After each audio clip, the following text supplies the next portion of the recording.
चलिए आज बात करते हैं मोटिवेशन की, यानी प्रेरणा की। वो अंदरूनी ताकत जो हम सबको आगे बढ़ाती है। कभी सोचा है वो कौन सी चीज है जो हमें सुबह सुबह बिस्तर से उठाती है, हमारे सपनों के पीछे भगाती है? वो कौन सी अंदर की ताकत है जो हमें हमारे लक्ष्य तक खींच कर ले जाती है?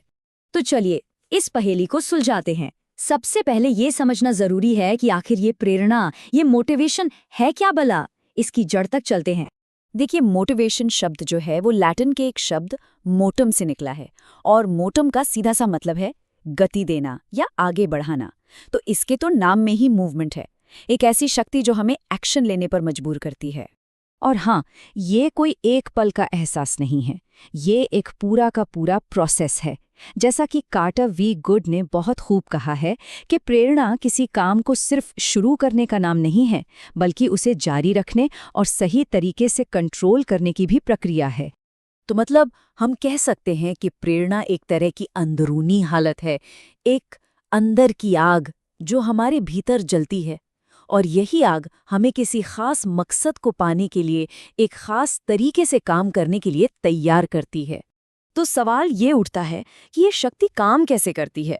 चलिए इसके इंजन को समझते हैं, जिसे मोटिवेशन साइकिल या प्रेरणा चक्र भी कहते हैं। ये जो मोटिवेशन का इंजन है ना, वो 3 स्टेप्स में काम करता है। सबसे पहला स्टेप है आवश्यकता, मतलब शरीर में किसी चीज की कमी या फिर अधिकता। अब ये कमी एक चालक को जन्म देती है, एक तरह का तनाव या बेचैनी। और फिर आता है तीसरा स्टेप, प्रोत्साहन। ये वो चीज है जो जरूरत को पूरा करती है और उस बेचैनी को खत्म कर देती है।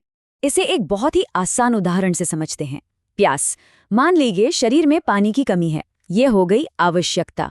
इस कमी से क्या होगा? गला सूखेगा, बेचैनी होगी, ये हुआ चालक। और इसका इलाज क्या है?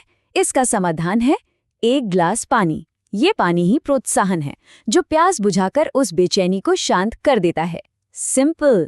अच्छा, तो हम कैसे पहचाने कि कोई इंसान मोटिवेटेड है? उसके व्यवहार में ऐसा क्या खास होता है? चलिए अब मोटिवेटेड बिहेवियर के कुछ संकेतों पर नजर डालते हैं। जब कोई सच में प्रेरित होता है ना, तो उसका व्यवहार बिल्कुल अलग होता है। उसके काम में एक अलग ही ऊर्जा दिखती है, वो लगातार लगा रहता है, उसमें एक लचीलापन होता है। अपने लक्ष्य को पाने के लिए एक बेचैनी होती है, और जब तक वो लक्ष्य मिल नहीं जाता उसे चैन नहीं आता। ये कमाल की बात है। मोटिवेशन सच में हमारी बॉडी में एनर्जी का लेवल बढ़ा देता है, एक तरह की सुपर पावर ही समझिए इसे।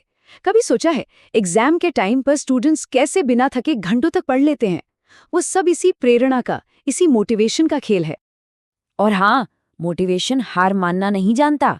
ये तब तक चलता रहता है जब तक कि लक्ष्य हासिल ना हो जाए, बिल्कुल उस भूखे जानवर की तरह जो तब तक खाने की तलाश में लगा रहता है जब तक उसे खाना मिल नहीं जाता।